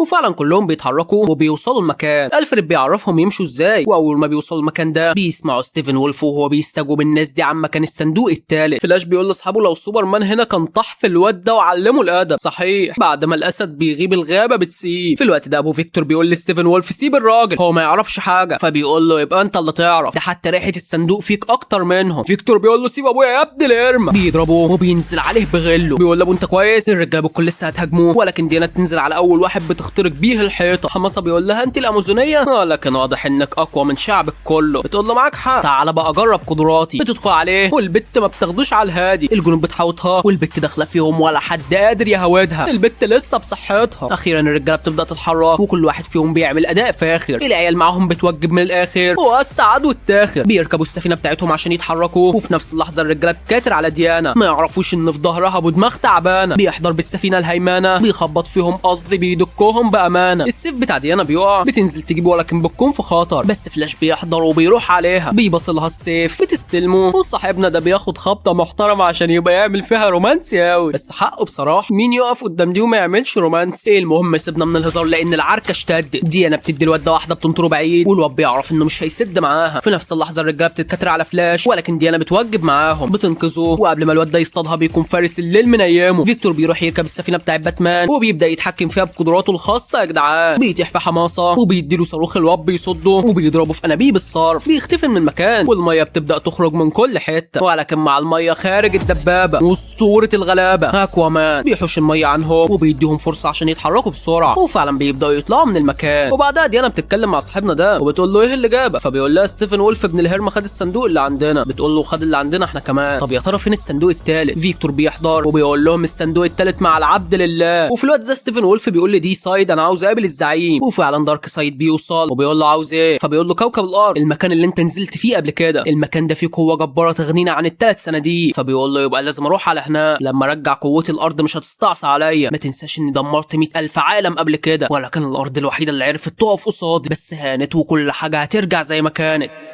وفي الوقت ده بروس وفاريو بيتجمعوا وديانا بتقول لهم انا ما شفتش كائن قوي زي ستيفن وولف قبل كده. لا تصدقوا شفت سوبرمان؟ بروس بيقول لفيكتور انت لقيت الصندوق ده فين؟ ارثر بيقول له استنى بس يا معلم، احنا ايش ضمننا ان الواد ده مش شغال معاهم اصلا؟ فيكتور بيقول لهم هحكي لكم اللي حصل. في نهايه الحرب العالميه الثانيه الجنود لقوا الصندوق الغريب ده وفضل مع الحكومه لحد ما وزاره الدفاع بدات تدرس سفينه سوبرمان. وساعتها الصندوق ده جالهم وطبعا ابويا هو رئيس المختبر وهو اللي استلم الصندوق. ولما فحصوا اكتشف قوته الفتاكه واستخدموا عليه عشان ما يخلينيش اموت. وفعلا الصندوق اداني طاقته الفتاكه وحولني الشكل اللي انتوا شايفينه دلوقتي ده. ومن ساعتها واحنا مخبيين الصندوق معانا لحد بقى ما الوحوش بدات تدور على الصناديق. الصناديق دي فيها قوه بتخلي الحاجه ترجع زي ما كانت. هديكم مثال، اي حد معاه نار يقدر يولع في بيته ويحوله لرماد. اما الصندوق ده فوظيفته انه يحول الرماد لبيت. كلهم بيبصوا للصندوق وباري بيقول لهم واضح ان كلنا جات لنا نفس الفكره. حد عنده الجرأه يقول ايه الفكره؟ فيكتور بيعرض الفكره اللي في دماغ كل واحد فيهم والفكره دي هي المعلم سوبرمان. عاوزين يستخدموا الصندوق عشان يرجعوه للحياه تاني. وفي الوقت ده ام كلارك بتروح بتروح للويس. لويس بتفرح لما بتشوفها، والست بتقول لها انا خسرت المزرعه بتاعتي بسبب ان بقالي فتره ما سددتش الديون، فقررت ابيع البيت اللي انا فيه واعيش في بيت صغير على قدي. بتقول لها لو محتاجه اي مساعده انا موجوده يا خالتي. فبتقول لها لا تسلمي يا حبيبتي، انا بس عديت اطمن عليك، والصراحه بقى انا سمعت انك سبتي شغلك وده زعلني جدا. انت لسه صغيره يا حبيبتي، ارجعي شغلك وعيشي حياتك. انا عارفه ان اللي حصل مش سهل على حد فينا ولا اي حد في المدينه، لان كله زعلان على سوبرمان لحد النهارده، ولكن هي دي الحياه. حاولي يا بنتي تتخطي اللي حصل. بتقول لها انا ما حبيتش حد في حياتي قد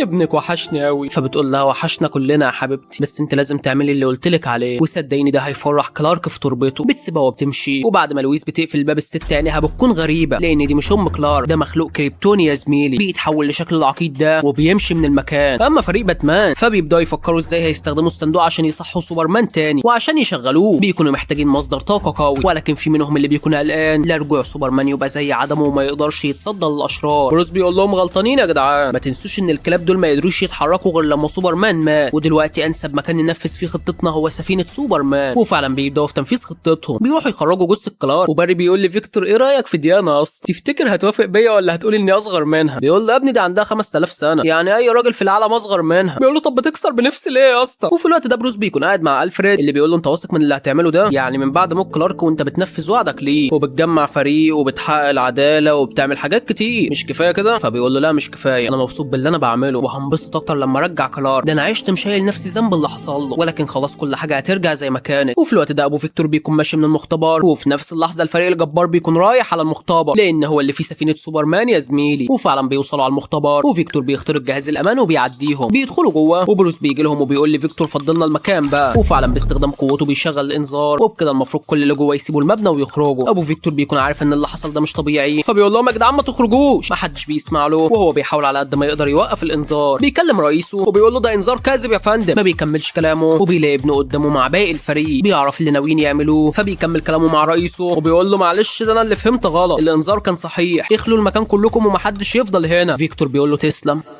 وفعلا كلهم بيخرجوا يقفوا قدام المبنى، والخماسي المرح بيدخلوا سفينه سوبرمان، بيشوفوا قلب السفينه وبيقرروا ان هو ده المكان اللي هينفذوا فيه خطتهم. وفي الوقت ده لويس بتقلق من النوم وبتفكر في كلام ام كلارك، وفعلا بتقرر ترجع لشغلها، يمكن تخرج من اللي هي فيه. وبنرجع تاني للخماسي المرح ده اللي بيحطوا سوبرمان في الميه وبيجهزوا الصندوق، والمطلوب دلوقتي ان باري يجري باقصى سرعته عشان يولد طاقه كهربائيه كبيره، واصحابه يوقعوا الصندوق في الميه، واول ما الصندوق يلمس الميه باري كمان يلمسه عشان شحنه الكهرباء تشتغل جامد وتطلع طاقه الصندوق. وفي الوقت ده لويس بتكون قريبه من المبنى اللي هم فيه، وبتسلم على الضابط ده، بتروح تبص على تمثال سوبرمان وبتكون زعلانه عليه. وفي نفس اللحظه الرجاله بيكونوا قلقانين من اللي هيعملوه، ولكن بما انهم جم يبقى لازم ينفذوا الخطه، بيبداوا يعدوا عشان باري يتحرك، ولكن في العده الاخيره فيكتور بيبدا يشوف رؤيه. ايه هي الرؤيه دي؟ الرؤيه ان الكوكب كله اتدمر، ودارك سايد هو ورا اللي حصل، بيكون خلص على ديانا وكمان قتل ابطال كتير زي اكوامان بعد ما رجع يحكم مملكته، لا وكمان موت اغلى شخص عند كلارك، وقرر يضم كلارك لفريقه، وفعلا كلارك انضم له وساعده في تدمير العالم. باري بيقول لي فيكتور ايه يا اسطى؟ الصندوق بيقع، وفلاش ما بيستناش كلمه تبدا وبيبدا هو بياخدها طيران بكل سرعته، واول ما الصندوق بيلمس الميه بيكون المعلم فلاش واصل ومديله شحنه من بتوعه، الشحنه بتكون قويه جدا، وفيكتور بيقول انبطحوا، بيحصل انفجار كبير في المكان، والصندوق بيقع على العربيه دي. الدكتور بيشوفه فبيروح يخبيه بسرعه. لويس بتكون واقفه بعيد عن المبنى، وفجاه بتشوف حاجه بترد فيها الروح. بتشوف مين؟ اسطوره المعلمين، وحش وحوش الجيش سوبرمان يا زميل. بيروح عند القبر اللي اتعمل له، وبتكون ذاكرته مشوشه حبتين ثلاثه. الاربعه دول بيحضروا في المكان وبيكونوا مبسوطين جدا انه راجع، مش عارفين انه مش فاكر حاجه اصلا. بيبدا يحللهم عشان يعرف دول ضده ولا ايه النظام، لحد ما بيوصل عند سايبورغ، والاجهزه اللي في جسم سايبورغ بتحس بالخطر. كلارك بيركز معاه، والاجهزه بما انها حاسه بالخطر فبتستعد عشان تهاجم كلارك. باري بيقول له ده ابن العبيطه ده ممكن يموتنا كلنا، بيقول له المشكله اني مش قادر اتحكم في الدرع بتاعي، وفجاه بيهاجم كلارك. الضربه ما بتجيش فيه، ولكن كلهم بيعرفوا ان نهايتهم خلاص كانت حانه. ديانا بتقول له يهدى. الطلقه بعد ما بتخرج بترجع السلاح تاني، بيفجر عربيه الشرطه من قوه ضربته، وبيشيل راس التمثال بتاعه وبيرميها عليهم. ديانا بتقول لارثر احنا لازم نكتفه، وفعلا الاثنين بيروحوا عليه، ولكن هي خبطه شمال في الثانيه يمين، بيكون منيمهم الاثنين. ديانا بتربطه بالحبل بتاعها، ولكن بايد واحده بيسحبها هي والحبل. ديانا بتقول له فوق يا كلارك، انت اخر ابناء كوكب كريبتون، افتكر انت مين. ما بيلحقش يفتكر لانه بيكون عاوز يضربها. الثلاثه دول بيتجمعوا عليه وبيمسكوه، ورغم انهم ثلاثه ما بيسدوش معاه، حيله امه ده بيروح عليه باقصى سرعته عشان يضربه، وطبعا هو متعود ان مع سرعته محدش بيشوفه، ولكن بيتفاجئ ان سوبرمان شايفه بنفس السرعه. بينصدم وكلارك بينطر الثلاثه اللي في ايده بعيد وبيكون هيضربه، ولكنه بيلفت. بيحاول بقدر الامكان يلفت من ضرباته لان ده الوحيد فيهم اللي لو خد ضربه خلاص كده راحت عليه، مش هينفع نفسه تاني. كلارك بيكون هيخلص عليه بالليزر، ولكن الشرطه بتوصل وبتهاجمه بالرصاص. بتعملوا ايه مع القناص؟ الرصاص ولا بياكل معاه، وهي خبطه من الليزر اللي في عينه بيشقلب العربيات. سايبور بينقذ الظابط ده، وفي نفس اللحظه باتمان بيحضر. كلارك بينصدم اول ما بيشوفه وبيكون حاسس انه عارفه. فيكتور بيحاول يمنعه انه يوصل له عشان عارف ان ده لو اصطاده هيدشمله، لكنه بيشيله وبيرميه بعيد. الاتنين دول بيروحوا عليه عشان يوقفوه، بس اول واحد بيعديه بيخبطه في التاني. ديانا بتقف قدامه وبتقول له ما تجبرنيش استخدم اقوى ضربه عندي ضدك. بتكون هتستخدمها، ولكنه بيمسك ايدها وبيديها بالدماغ. بتردها له، طب انت دماغك قده. بيديها واحده بينيمها في مكانها وبيروح لبروس. بروس بيقول له اهدى يا اسطى، احنا اتصالحنا في الجزء الاول، حتى اسال المخرج. ما بيسمعلوش وبيهاجمه بالليزر، ولكن بتيجي سليمه لانه بيكون لابس قفازات تحميه. القفازات بتبوظ وكلارك بيروح عليه عشان يقتله، ولكن في اخر لحظه لويس بتوصل وبتقول له لا يا كلارك. بينصدم، ورغم انه مش فاكرها قوي ولكن بيحس انه عارفها. بيهدى، والصراحه عنده حق، مين يشوف دي قدامه ما يهداش. المهم انه بياخدها في حضنه وبيطير، وارثر بيبص لباري وبيقول له حياة امك لا اقتلك لان انت اللي قلت لنا نرجعه. بيقول له انا اسف يا اسطى.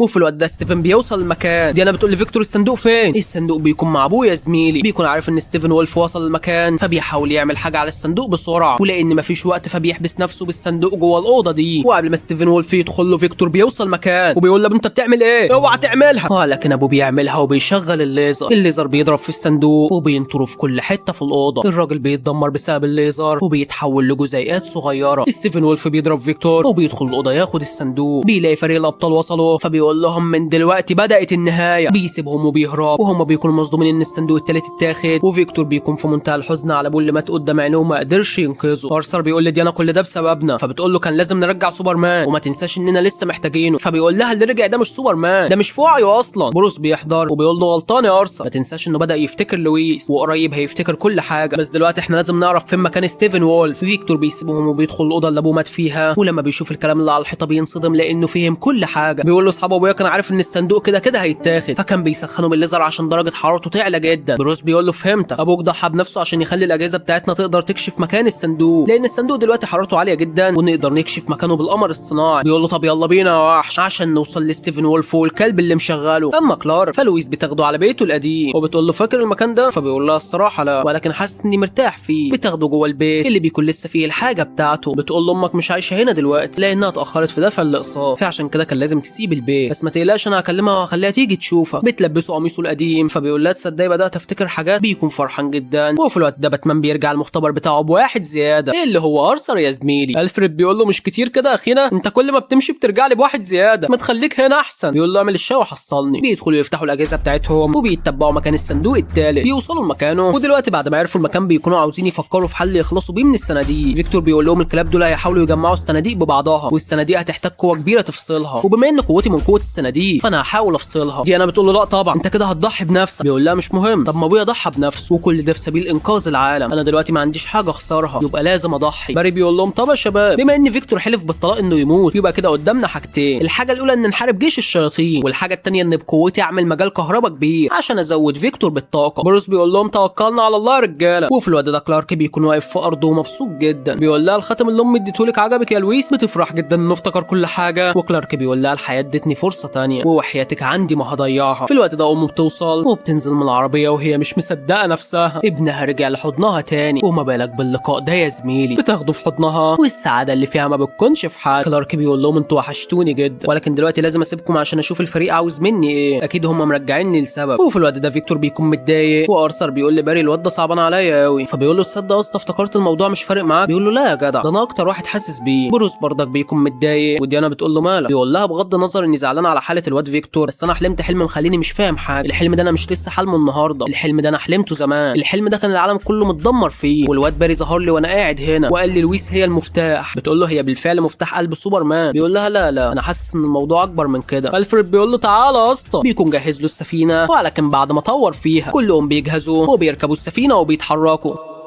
وفي الوقت ده ستيفن وولف بيبدا يجمع الثلاث صناديق وبعضها بتطلع قوه هائله، والكل بيشوف القوه اللي طالعه من الصناديق. وفي الوقت ده الفريق الجبار بيكونوا قاعدين يحطوا خطه الهجوم يا صديق. بيخلصوا الخطه وفي نفس اللحظه كلارك بيرجع للسفينه بتاعته، وهو ماشي في السفينه بيفتكر كلام ابوه ليه لما كان بيشجعه على مساعده الناس واستخدام قوته في الخير، وان مهما حصل ما يوقفش اللي بيعمله ابدا. بيسيب البدله الحمراء بتاعته وبيروح يلبس البدله السوداء عشان نهايه اعدائها هتكون سودا نفس لون البدله. بيطير لفوق، وبكده اقدر اقول لك ان اسطوره الخارقين رجع يا زو. المهم ان في الوقت ده باتمان وباقي الفريق بيجهزوا وبيخرجوا من السفينه مشحونين. باتمان بيقول لهم ربنا معاكم يا رجاله. بيدخل هو السفينه تاني وبياخد السفينه وبيروح على الجدار اللي ستيفن وولف عامله باستخدام قوه الصناديق. بيبدا يدمر في الجدار وفعلا بيقدر انه يخترقه. ستيفن وولف وكل رجالته بيعرفوا ان فرقه العداله وصلت وعلى طول بيدخلوا على المعركه. بيفتحوا السفينه بتاعت باتمان ولكن مش بيكونوا شايفين حاجه، وفجاه الكشافات بتايد يا ساده من وسط الضلمه بيخرج عليهم الفتاك واسطوره الظلام باتمان. بيتيح فيهم ولا حد قده يا جدعان. الواد ده بيضربه بالمدفع وكله عليه بيشغل الصواريخ، ولكن الطلقه منه بتعمل انفجار مخيف. بيدي واحده صينيه وهو واخد الملف بيدشمل فيهم، محدش بيقدر عليه، والاتنين دول بيكسروا له اسلحه العربيه. وقبل ما يقتلوه بتحضر البت العافيه ديانا. الخمسه بيتجمعوا وبيدخلوا داخله نار، وبجد ابو الصحاب في الاكشن العيال حوار. كل واحد بيستلم له حوالي 200 خفاش، واللي بيجي على سكتهم بيلفوه زي الجلاش. فيكتور بيكون طاير والمجموعه دي بتكون طايره وراه، بيوقع عليهم المباني بينيمهم. اما الواد ده فبيكون هيضرب بروس، ولكن ديانا بالدرع الصداد بتاعها بتصد الضربه. بروس بيفجر المبنى، ولكن الواد بيديله مدفع بيشقلب العربيه اللي هو راكبها. ما يعرفش ان الواد دماغه ذريه وحاسبها. بيطلع عليهم من وسط الضلمه ومن الاخر يا زميلي بيخربها. اما ارثر فالواد شكله مصرصر بيتيح فيهم بكل غباء، وفلاش بيسيبهم وبياخدها جري في المكان. اما الفريق الفنان فبيكونوا مقضينا تخبيطه ومحدش واكل معاهم عيش يا جدعان. بروس بيفجر المدفع ده وبينزل على المدفع التاني بيفجر كل اللي حواليه. حلوه يا ابني ليه؟ وفي الوقت ده الفريد بيكون قاعد بيصلح عزه، ولكن كلارك بيجيله وبيقول له انت الفريد مش كده؟ تصدق يا جدعان كلارك دوره في الجزء ده اجمل بكتير من الجزء الاول. المهم ان الفريد بيقول له انا مش مصدق نفسي. بروس قال انك هتيجي على فكره، بس اتمنى انك ما تكونش جيت متاخر يا معلم. وبنرجع تاني للفريق الجبار ده اللي بيوصل لستيفن وول. ارثر بيقول له فاكرني يا اسطى؟ تعالى ده انا هحطك على الباسطه. بيديله ضربه بينطره من مكانه، وديانا كمان بتحضر، وبكده الحلو طمع في الحب وناله. ستيفن وولف بيستفزها وبيقول لها شعبك ده ضعيف جدا، كنت عمال بقتل فيهم زي الحشرات، ويا عيني انت ما كنتيش معاهم عشان تحميهم. فبتروح عليه بكل غباء، بتنزل تخبط فيه وهي الوحيده اللي بتكون ساده معاه. فيكتور كمان بيضربه بالبلازما، والبت بتطير عليه وبتديله بالسيف. فيكتور بيسيبهم يتخانقوا وبيحاول هو يخترق الصناديق. فلاش بيكلموه وبيقول له انا بجري بكل سرعتي يلا يا معلم، ولكن ستيفن وولف بيشيله عشان يرميه بعيد. ديانا بتغضب وبتدي خبطه بتكسر المكان. ستيفن بيقع على تحت وفيكتور بيسيبه وبيطير لفوق تاني. ديانا بتثبت الواد ده وهي وارثر بيشدوه على تحت. اما بره فبروس بيكون معلم الجنود الادب. في الوقت ده ستيفن بيتمكن من ديانا وكمان ارثر، والصخره دي بتكون هتقع على ارثر، ولكن ديانا بتروح تنقذه. الاتنين بيدفنوا تحت الصخور، وفي نفس الوقت فلاش بيقول لفيكتور اخلص يا اسطى انا مش قادر استحمل. وفعلا فيكتور بيدخل ايده جوه الصناديق، ولكن بيحس بطاقه مخيفه. ستيفن بيوصل له وبيقول له اجهز عشان هتموت. لا مش بالسرعه دي هالفوت. بيحضر في المكان الراجل المظبوط الدبابه اسطوره المجال يا غلابه.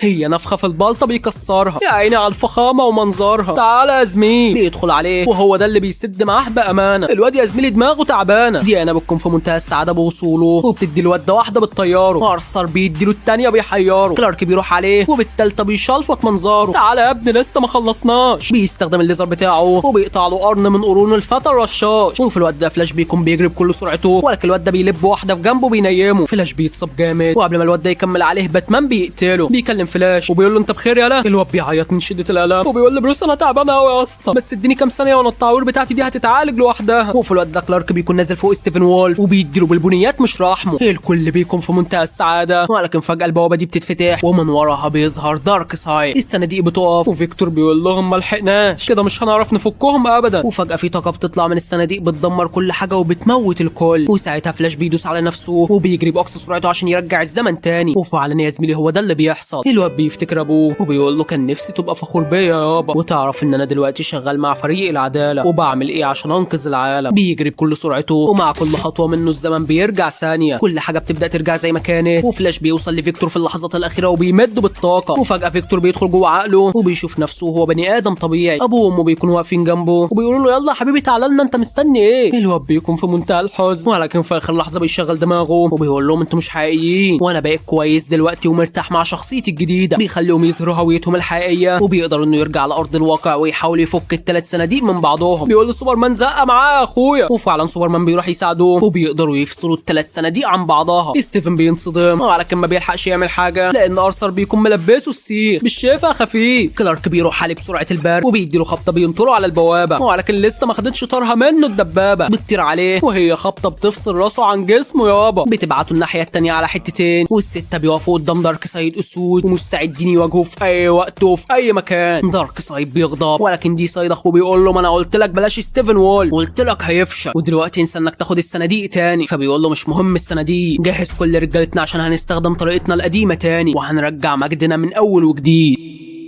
وفي الوقت ده باتمان بيحاول يطلع فوق وكلارك بيمد له ايده وبيطلعه بيقول له تسلم اخويا. السته بيقفوا في ظهر بعض اسود واي هيتيا هيفكر يمشي معوج هيمسكوه العمود، مش كده ولا مسعود؟ المهم ان فيكتور بيرجع على شقته وبيصلح التسجيل بيشغله، ولكن مش عشان يسمع الكلام اللي ابوه بيقوله له عن قدراته، ده مشغله عشان يسمع صوت ابوه لانه وحشه. بيكمل التسجيل للاخر وبيسمع ابوه وهو بيقول له انا فخور بيك قوي يا ابني وحقك عليا لو كنت قصرت معاه، بس صدقني انا بحبك جدا وغصب عني كنت بنشغل عنك. وفي الوقت ده ارثر بيودع حبايبه وبيقول لهم انا لازم ارجع لابويا لكن هبقى افكر في موضوع ان ارجع لكم تاني سلام. بيسيبهم وبيمشي وحبيبه القلب بتودعه بنظراتها. اما بروس فبيروح القصر بتاع عيلته القديم وبيكون مبسوط جدا عشان هيرجعه احسن من الاول بكتير. هتقول لي طب وديانا بتعمل ايه معايا حمو ومبسوطه له كده ليه؟ حبيب القلب بقى يا اسطى هنعمل ايه؟ وبالنسبه لباري فبيروح لابوه وبيقول له بارك لي يا حاج حناوي ابنك بقى شغال مع فرقه العداله. بيقول له ما تهزرش هو ده ابن حبيبي، عاش عليك يا ابني انك ما بقتش فاشل وقدرت تحقق حلمك. اما كلارك يا زميل فهو التاني بيكون في منتهى السعاده لان بروس قدر يرجع له البيت بتاعه من البنك. بيروح له وبيقول له تسلم يا اسطى والله ما عارف اقول لك ايه، انت طبعا عارف ان ده مش مجرد بيت بالنسبه لنا بس انت ازاي رجعته من البنك؟ فبيقول له لا ما انا اشتريت البنك. بيضحك وبيقول له مبروك يا اسطى. في الوقت ده فيكتور بيروح عند قبر امه وابوه وهو متقبل شكله ومبسوط لانه اكتشف قد ايه هو مميز، وبكده كل حاجه بقت تمام والكل مبسوط والنهايه تمام التمام. ولكن مش دي النهايه يا ابو الصحاب، لسه في كام تركايه كمان. فاكر ليكس ابن الذين هرب من السجن بيكون قاعد في اليخت بتاعه والمعلم ده بيجي له. ليكس بيقول له منور يا حب انا عاوزك تشتغل معايا، هما مش بيقولوا برضك العين بالعين؟ طب ايه رايك اخليك تاخد حقك؟ انا عارف مين هو باتمان. بيقول له مين؟ بيقول له باتمان هو بروس واين. بيقول له يبقى نقرا الفاتحه عليه. وبيتبدل المشهد يا ابو الصحاب وبنشوف جنود دارك سايد وهم مالين كوكب الارض اللي خلاص اتدمر. باتمان وفريقه بيكونوا مستخبيين منهم لحد ما يشوفوه هيخلصوا عليهم ازاي، ولكن بيكون في ابطال ناقصين. ميرا بتقول لباتمان انا عاوز اوصل للكلب ده عشان انتقم منه على اللي عمله في ارثر. بيقول لها انا مقدر شعوري ولكن لازم نمشي حسب الخطه. فبتقول له هو انت حبيت حد قبل كده عشان تعرف شعوري؟ بيسكت وساعتها في حد بيضحك وبيقول له ما ترد عليها يا اسطى، بتقول لك حبيت حد قبل كده؟ وبعدين يا عسل اللي انت ما تعرفوهوش ان بروس اللي واقف قدامك ده عارف يعني ايه احساس ان الواحد يخسر حد بيحبه زي الاب والام. بروس بيقول له ما تنطقش كلمه تانية احسن لك. بيقول له طب زي الاب والام والابن المتبني، مش كده ولا ايه يا بروس؟ تفتكر كام واحد هيموت بين ايديه؟ مش كفايه كده بقى ولا ايه؟ فبيقول له خد بالك من كلامك وبلاش تتعدى حدودك معايا قبل. بيقول له قبل ايه؟ هتقتلني ازاي يا جدع؟ ده انا اعز اصحابك وما تنساش انك لسه محتاجني. بس تصدق مسكينه البت لويس اللي حصل لها كان صعب بامانه. فبيقول له تصدق يالا حاجه حلوه انك تتكلم مع الشخص اللي قتلته بايدك زي ما انا بعمل معاك بالظبط، مش عايز اسمع لك نفس تاني. وفجاه فيكتور بيقول لهم مصيبه، عرف مكاننا. مين اللي عرف مكانهم؟ ايوه هو سوبرمان يا زميلي. كلهم بيستعدوا عشان يواجهوه وهو بيكون مستعد بس مش عشان يضربهم، عشان يخلص عليهم تماما.